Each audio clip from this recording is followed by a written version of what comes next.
اور کچھ لوگ یہ کہتے ہیں کہ یہ وہاں جلسوں میں سانپ بھی چھوڑ دیتے تھے اور اس طرح سے جلسوں میں خوف و ہراس پھیل جاتا تھا. اس زمانے میں یہ بم شم یہ کچھ نہیں تھے. اور 50 کی دہائی میں وہاں دو جو یہ منشیات فروش تھے جنہوں نے یہ دھندا شروع کیا، اٹکل اور بیکل، یہ کوئی نام ہے، اس کے بعد پھر جو ہے نا دوسرے گروہ آتے رہے. لیکن جو 3 گروہ مشہور رہے 90 سے لے کر 2000 تک، وہ رہے ہیں انہی گروپوں میں، جو بابو ڈکیت ہے، رحمان ڈکیت کے والد، اور اس کے ساتھ پھر لالا حاجی لالو. یہ 3 گروپوں نے علاقوں پر کنٹرول کرنے کے لیے آپس میں لڑائیاں کی، اور اس وجہ سے آپ کو پتہ ہے کہ جو ان کے پھر بچے تھے انہوں نے بڑا نام کمایا. اب رحمان ڈکیت کے والد کو جب قتل کیا گیا تو اقبال اور بابو ڈکیت پر یہ الزام آیا کہ انہوں نے مارا ہے. پھر رحمان ڈکیت نے اپنے والد کے بدلے کے لیے بابو ڈکیت کو مارنے کی کوششیں کی، اور اس کے لیے حاجی لالو نے رحمان ڈکیت کو ایکچولی پالا اور اپنے بیٹوں کے ساتھ متعارف کرایا، تو وہ بھی اسی اثر میں گیا. اور جب بابو ڈکیت اریسٹ ہوتے ہیں اس زمانے میں، بہت پرانی بات ہے، میں ہسٹری میں نہیں جانا چاہ رہا زیادہ اور تاریخیں نہیں بتانا چاہ رہا، تب کیا ہوا کہ رحمان ڈکیت اور حاجی لالو کو بہت بڑا میدان ملا لیاری کو کنٹرول کرنے میں. تو انہوں نے اپنی جو ہے نا ایریاز بڑھانا شروع کی اور بہت جگہوں پہ جا کے انہوں نے کنٹرول کیا. اور جب حاجی بابو ڈکیت آزاد ہو کر آئے تو اس کے بعد رحمان ڈکیت نے اپنے والد کا بدلہ لیا. اور اس طرح سے پھر حاجی لالو اور رحمان ڈکیت میں جو جھگڑا ہوا، اس کی بھی ایک کارن یہ تھی کہ رحمان ڈکیت نے جو ہے نا ارشد پپو کو کہا کہ بھائی جو بندہ ہے فیضو، اس کو ٹرانسپورٹر تھا بیسیکلی، وہ ٹھٹھا کی طرف گاڑیاں چلتی تھیں، اور یہ فیضو جو تھا یہ عزیر بلوچ کا والد تھا. تو اس کو انہوں نے اغوا بھی کیا اور اس کے ساتھ ان سے بھتہ بھی لیا اور ان کو قتل کر دیا. تو جس پر ان کے اختلافات ہوتے ہیں حاجی لالو گروپ کے ساتھ رحمان ڈکیت کے، اور رحمان ڈکیت جو ہے پھر ان کے اگینسٹ ہو جاتا ہے اور کوشش کرتا ہے کہ حاجی لالو کو قتل کروں. اس دوران پھر کیا ہوتا ہے کہ ارشد پپو، حاجی لالو کا جو بیٹا ہے، یاسر عرفات اور دیگر، انہوں نے پھر حملہ کیا رحمان ڈکیت پر، جس میں وہ بال بچ گئے اور یہ پھر فرار ہوئے بلوچستان کی طرف. اب آگے دلچسپ کہانی آتی ہے، وہ میں پھر لیاری گینگوار پر بھی بہت اچھا پروگرام کر سکتا ہوں. لیکن اس طرح سے یہ جو 3 بڑے مشہور گروپ تھے، ان کی آپس میں لڑائیاں شروع ہو گئیں. پھر غفار ذکری آ گیا، پھر بابا لالا جو ہے رحمان ڈکیت کے ساتھ مل گیا.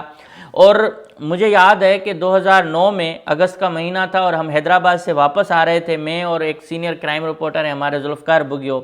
تو ہمیں نوری آباد کے قریب پتہ چلا کہ ایک مقابلے میں رحمان ڈکیت مارا گیا. اچھا، رحمان ڈکیت بھی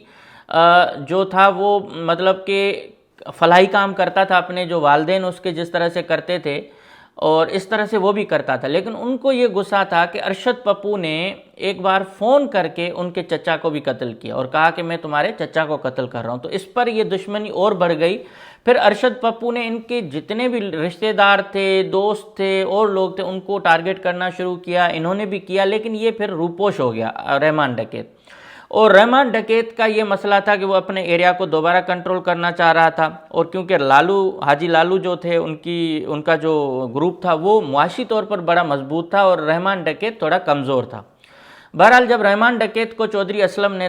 قتل کیا، میں اس لیے قتل کا الفاظ استعمال کر رہا ہوں کہ رحمان ڈکیت حب سے واپس آ رہے تھے اور ان کو مخبری ہو گئی کہ یہ گاڑی میں آ رہے ہیں. چودھری اسلم کی ٹیم نے ان کو اریسٹ کیا. اس گاڑی میں وہ لوگ بھی تھے جن کے اوپر کوئی مقدمہ نہیں تھا، ان کو بھی انہوں نے بھون ڈالا. اور اس وقت کے وزیر داخلہ ذوالفقار مرزا کو بھی نہیں پتا تھا کہ رحمان ڈکیت کو انہوں نے مار ڈالا. اور اس کے بعد انہوں نے کہا کہ سر ہمیں پتہ نہیں تھا، اتنا جلدی مقابلہ ہو گیا وغیرہ وغیرہ. لیکن چودھری اسلم کئی بے گناہوں کے قتلوں میں ملوث تھے، جس کو ہیرو بنا کے پیش کرتے ہیں. اس کی پوری ہسٹری ہے اور ہر کسی کے لیے ظاہر ہے الگ الگ معاملات ہیں. تو رحمان ڈکیت کے اوپر ایک اور الزام تھا کہ اس نے بے نظیر بھٹو کو بچایا، جو بالکل غلط تھا. رحمان ڈکیت نے نہیں بچایا تھا. اکرم بلوچ ایک سیکیورٹی جو سنبھالتے تھے سرباز کے، وہ بھی ایران سے تھے. اب سرباز کا ایریا بھی ایران میں ہے. رحمان ڈکیت کے والدین بھی ایران سے آئے. پھر عزیر بلوچ کی جو والدہ ہے، جو والد تھے، مطلب ان کے آبا و اجداد وہ بھی ایران سے تھے، اسپیشلی ان کی والدہ وہ ایران سے تھی. تو یہ سارے ایران کے ساتھ ان کا تعلق رہا. اچھا، جب رحمان ڈکیت کا یہ مرڈر ہوتا ہے تو اس تک پھر جو ہے نا یہ عزیر بلوچ کی انٹری ہوتی ہے لیاری میں، لیکن عزیر بلوچ کے پاس پیسے نہیں ہوتے اتنے، معاشی طور پر وہ اتنا مضبوط نہیں ہوتا، لیکن اس کو اپنے والد کا بدلہ لینا تھا، اس لیے انہوں نے عزیر بلوچ نے جو ہے جانشینی سنبھالی رحمان ڈکیت کی، کہ رحمان ڈکیت کے گروپ کو اس نے اکٹھا کیا، تو بابا لاڈلا بھی ان کے ساتھ مل گیا، اور بابا لاڈلا جب ملا تو ان کو تو آلریڈی سب پتا تھا کہ کون کون سے ایریا ہیں، کس طرح سے کرنا ہے، تو عزیر بلوچ کے پاس طاقت بھی آ گئی، لیکن عزیر بلوچ چاہتے تھے کہ وہ ایک سیاسی رہنما بنے بجائے کہ وہ کرائم کریں یا کرمنل ایکٹیویٹیز میں رہیں، اور آپ کو پتہ ہے جو استعمال کرنے والی قوتیں ہوتی ہیں وہ ٹیشو کی طرح استعمال کرتی ہیں، تو عزیر بلوچ کو اس وقت پیپلز پارٹی نے استعمال کیا، اور اسپیشلی جو آصف زرداری کی ڈائریکشنز تھیں اس وقت، اور انہوں نے پیپلز امن کمیٹی بنائی، اور اس طرح ان کا جو گینگ تھا وہ بھی کام کرتا رہا، تو اب دو چیزیں ساتھ تو نہیں چل سکتی تھیں، اور عزیر بلوچ کی جو سیکیورٹی تھی وہ آپ تصور نہیں کر سکتے تھے کہ لیاری کے اندر اس نے کم عرصے میں اتنا بڑا کنٹرول جو ہے وہ سنبھال لیا کہ آپ لی مارکیٹ سے انٹر ہوں یا چیل چوک سے یا کلا کوٹ سے یا کہیں سے بھی ان کے جاسوس ہوتے تھے، پرائیویٹ ان کے جاسوسی کرنے والے لوگ واکی ٹاکی لے کے کھڑے ہوتے تھے، اور ہم کبھی رات کو جب کوئی ایسا معاملہ ہوتا تھا بطور جرنلسٹ جاتے تھے تو عزیر سے بھی ہمارا اچھا تعلق رہا، اور اس وقت عزیر سے صرف ہم نہیں ملتے تھے، مولانا طارق جمیل ملتے تھے، شاہد آفریدی ملتے تھے، ذوالفقار مرزا ملتے تھے، پیپلز پارٹی کے اور لیڈر ملتے تھے، سعید غنی ملتے تھے، مطلب کہ بلاول ہاؤس کے بڑے بڑے رہنما، فریال تالپور ملا کرتی تھی، یہ عزیر بلوچ کا ایک آستانہ سمجھیں گھر تھا، وہ کھلا تھا، گھر بھی تھا، اور اس کے سامنے اس کی بیٹھک تھی جہاں ایک بڑا خوبصورت سوئمنگ پول بنا ہوا ہوتا تھا، تو ہم عزیر سے ایک نارمل بندے کی طرح ملتے تھے، اور اس دوران جو ہے نا ان کے ایک اور بھی دوست ہمارے دوست تھے، اس وقت وہ قتل ہو گئے، جو ان کے قریب تھے، میرے سے ابھی نام ذہن میں آتا ہے تو بتاتا ہوں، تو کہنے کا مقصد یہ کہ عزیر کی یہ کوشش تھی کہ وہ سیاسی طور پر ابھرے، اور بجائے کہ وہ کنٹرول جو ہے کرائم میں ملوث ہو، تب تک عزیر بلوچ پر نہ پولیس دعویٰ کرتی تھی کرائم کرنے کی، نہ یہ قانون نافذ کرنے والے ادارے نہ کیا، اور عزیر بلوچ دھڑا دھڑ جو ہے وہ پریس کلب کے سامنے ریلیاں نکالتے تھے، پاکستان کے جھنڈے نکالتے تھے ہاتھ میں لے کے، اس طرح سے پھر ظفر بلوچ بھی ان کے ساتھ ہوتا تھا، تو ظفر بلوچ سمجھیں کہ ان کے ایڈوائزر تھے، اور ظفر بلوچ پی پی کا پرانا کارکن تھا، تو ظفر بلوچ ان کو ایڈوائز کرتے تھے، ظفر بلوچ ان کو سنبھالتے تھے، اور ان کو سب بھائی جان بولتے تھے، اور یہ بھی اس گروپ کو سنبھالنے کے ساتھ ساتھ جو ہے نا سماجی کام کرتے تھے، جس طرح سے رحمان ڈکیت یتیم لڑکیوں کے لیے جو ہے وہ مدرسوں میں فنڈنگ کرتے تھے، بچوں کے لیے ان کو تعلیم دلواتے تھے، کرائم بھی کرتے تھے لیکن ثواب کے کام بھی کرتے تھے، تو رحمان ڈکیت کے اس فلسفے کو یا اس سچویشن کو جو ہے وہ عزیر بلوچ بھی کنٹینیو کرتے آئے، لیکن لیاری کی جو جتنی بھی گلیاں تھیں ان پر عزیر بلوچ کا کنٹرول تھا، پھر غفار ذکری گروپ بھی لڑائیاں کرتا تھا، اور پھر ارشد پپو بھی ایکٹیو تھا۔ اچھا، ارشد پپو کے جو اس معاملے میں پھر ایک بھنڈ ہو گیا ان کے ساتھ، وہ یہ ہوا کہ اس وقت کے ایس ایچ او تھے کوئی نیازی، انہوں نے ارشد پپو اور ان کے بھائی یاسر عرفات اور ایک ساتھی کو ڈیفینس سے پکڑ کے بدر کمرشل سے ان کے حوالے کر دیا، اور انہوں نے اس کے ساتھ جو حشر کیا وہ بالکل بہت بھیانک تھا، کہ ارشد پپو کو نہ صرف انہوں نے مارا بلکہ ان کے سروں سے فٹ بال بھی کھیلا، اور اس کی جب ویڈیو وائرل ہوئی تو اس وقت کے چیف جسٹس اور دیگر نے نوٹس لیا، کیسز ہوئے، پھر ان کے اوپر اور تھوڑا سا پرابلم آیا، ورنہ تب تک ان کے اوپر کوئی اثر نہیں تھا، اور یہ بالکل باقاعدے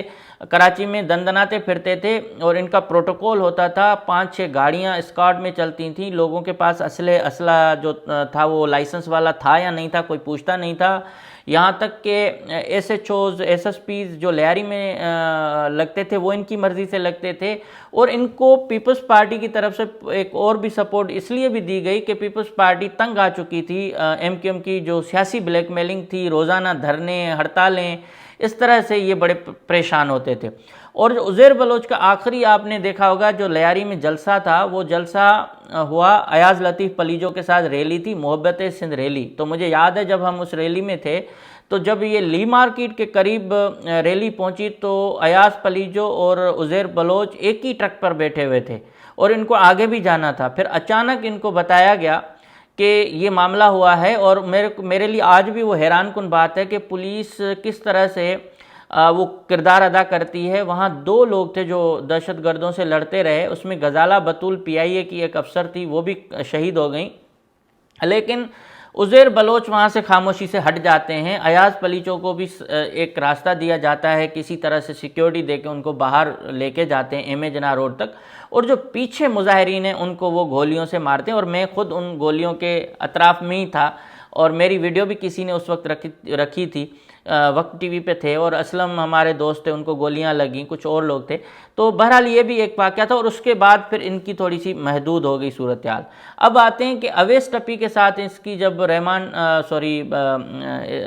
عزیر بلوچ کی تو میں ہو گئی یا لڑائی ہو گئی, تو ان کے اوپر مقدمات درج ہونے لگے, ان کا گھیرا تنگ ہونا شروع ہوا, اور وہ جو سیاسی ایک پہلو تھا وہ ہٹ کے اب گینگ وار کی طرف چلا گیا. تو عزیر بلوچ کو بھی چودھری اسلم سے یہ خطرہ تھا کہ اگر میں ان کو ملا تو یہ مار دیں گے, اس لیے انہوں نے سرنڈر نہیں کیا. اور اب کہانی آتی ہے ایران کی. ایران میں اس لیے کہ جب بھی رحمان ڈکیت پر کوئی مشکل آتی تھی تو وہ ایران چلے جاتے تھے, اور جب بھی عزیر بلوچ پر معاملہ آتا تھا تو عزیر بلوچ بھی رحمان کی طرح ایران چلے جاتے تھے, کیونکہ وہاں ان کے محفوظ ٹھکانے تھے. پھر عزیر کا جب بابا لاڈلا سے ٹکر ہو گیا, بابا لاڈلا نے الگ گروپ بنایا, تو بابا لاڈلا کا والد بنگالی تھا اور ان کی ماں جو ہے وہ بلوچ تھی. مگر ایرانی بلوچ اور جو مقامی سیاہ فام بلوچ ہیں جن کو ہم مکرانی کہتے ہیں, ان کا جب ٹسل ہوتا تھا تو یہ ایران چلے جاتے تھے. اور ایران سے یہ جو منشیات کا پورا جو سسٹم ہے, یا جو یہ گینگ وار کا سسٹم ہے, اس کی بنیاد ایران سے آنے والے ان 2-3 لوگوں نے ڈالی. اور اس وجہ سے لیاری کے اوپر ایرانی بلوچ اور اس کے ساتھ جو مکرانی بلوچ کہیں, ان کا کنٹرول ہوتا گیا. تو عزیر بلوچ جب آخری بار فرار ہوئے تو وہ بھی ایران فرار ہوئے. اب سوال یہ تھا کہ بھائی لیاری سے ایران تک یہ کیسے گیا, اور لیاری سے ایران آپ جاتے ہیں, تھل تک جاتے ہیں, تھل کے بعد پھر جب آپ گوادر کی طرف جاتے ہیں, تربت اور ان کی طرف, تو یہ پوری جو سڑک ہے اور پورے راستے ہیں, یہاں تو سیکیورٹی فورسز بیٹھی ہوتی ہے, کوسٹ گارڈ بیٹھے ہوئے ہوتے ہیں, یہ تو ہر کسی کو چیک کر کے پھر چھوڑتے ہیں, تب بھی ان کے پاس یہ راستے تھے. اب معاملہ یہ ہے کہ جب سیستان میں یہ اپنے بلوچ وہاں جاتے تو عزیر بلوچ نے وہاں گھر بھی لیا ہوا تھا, اور وہاں اس نے مضبوط طریقے سے اپنا گھر بنایا تھا. اب آتا ہے کہ ایران میں جو بلوچ یہاں سے جاتے تھے لیاری سے, ان کے نام وہاں چینج ہوتے تھے, پاسپورٹ وہ بنوا لیتے تھے, اور اس طرح سے وہ جعلی تھے اصلی تھے آئی ڈونٹ نو. لیکن آپ نے دیکھا ہوگا کہ جو رحمان ڈکیت تھا اس کی فیملی بھی وہیں سے تعلق رکھتی تھی, اور اس کے بعد عزیر بلوچ بھی جب فرار ہوا تو ایران میں جب اس نے کئی ماہ گزارے, تو اس کے بعد وہاں سے ان کو نکالنے کے لیے مطلب جھانسا دیا گیا کہ آپ جو ہیں وہ دبئی آئیں تو ہم آپ سے کوئی ڈیل کرتے ہیں یا ملاقات کرتے ہیں. اور عزیر بلوچ 2014 میں ایران سے نکلنے کی غلطی کرتے ہیں. اچھا, ایران سے جب نکلتے ہیں تو ان کو پھر وہ انٹرپول کے ذریعے اور ادھر ادھر کر کے پکڑایا جاتا ہے, اور 2014 میں جو سیکیورٹی ادارے ہیں وہ یہ کہتے ہیں کہ ان کو جب دبئی میں اریسٹ کیا گیا تھا بارڈر پر, تو ان کے پاس ایرانی پاسپورٹ تھا اور اس نے پاکستان کا پاسپورٹ استعمال نہیں کیا تھا. اور ایران کے اندر بھی یہ الزام لگتے رہے ہیں کہ ایران کی جو ایجنسی ہے وہ پاکستان کے اندر جو ہے نا مداخلت کرتی رہی ہے. ماضی میں پاکستان کا اگر دوست تھا تو ایران تھا, اس کے بعد اگر دشمن بھی بنا تو ایران بنا, اور اس میں بھی یہ ایک فرقے وارانہ فسادات اور دیگر جو دہشت گرد حملے, اور بلوچ وہاں جو سنی گروپ ہیں ان کی وجہ سے ان کی پاکستان کے ساتھ چپکلش ہوتی رہی, لیکن بمباری تک کی نوبت نہیں آئی. عزیر بلوچ کی گرفتاری کے بعد 2 سال ہو گئے ہیں. ان کے بعد اس کو جب ظاہر کرتے ہیں تو میں واحد بندہ تھا جو میں نے ان کی وائف کا انٹرویو کیا تھا, اور اس کے بعد پوری میڈیا اس پر اتری, اور میں بڑے چھپ چھپا کے ان کے گھر تک پہنچا تھا, اور پھر میں نے کس طرح سے وہ انٹرویو کیا جس میں سمینہ عزیر جو ہیں ان کی وائف جو ہیں انہوں نے بڑا تہلکہ خیز انٹرویو دیا تھا. تو وہ انٹرویو بھی آج موجود ہے. تو کہنے کا مقصد یہ کہ عزیر بلوچ کو جب رینجرز نے ظاہر کیا تو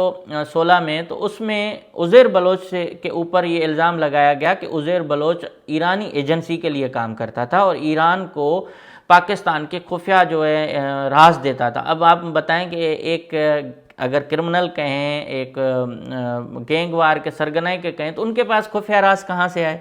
پھر دوسرا یہ بھی الزام ہے کہ جو کلبھوشن یادو تھے وہ بھی لیاری آتے رہے ہیں, بلوچستان میں آتے رہے, تو ان کے پاس بھی ایرانی پاسپورٹ تھا.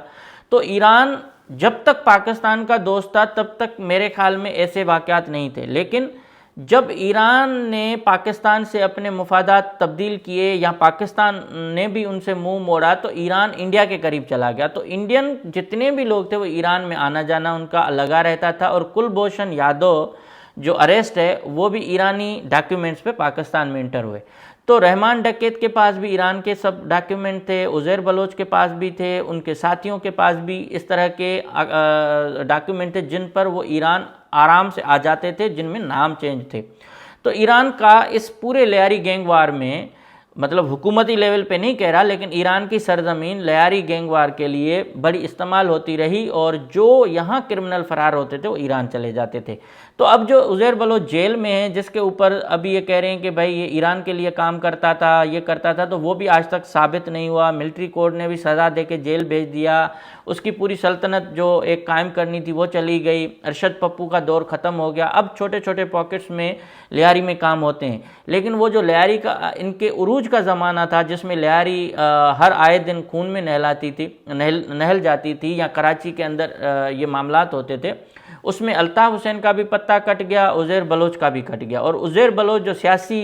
لیڈر بننا چاہتے تھے اس کے بھی سارے خواب ٹوٹ گئے۔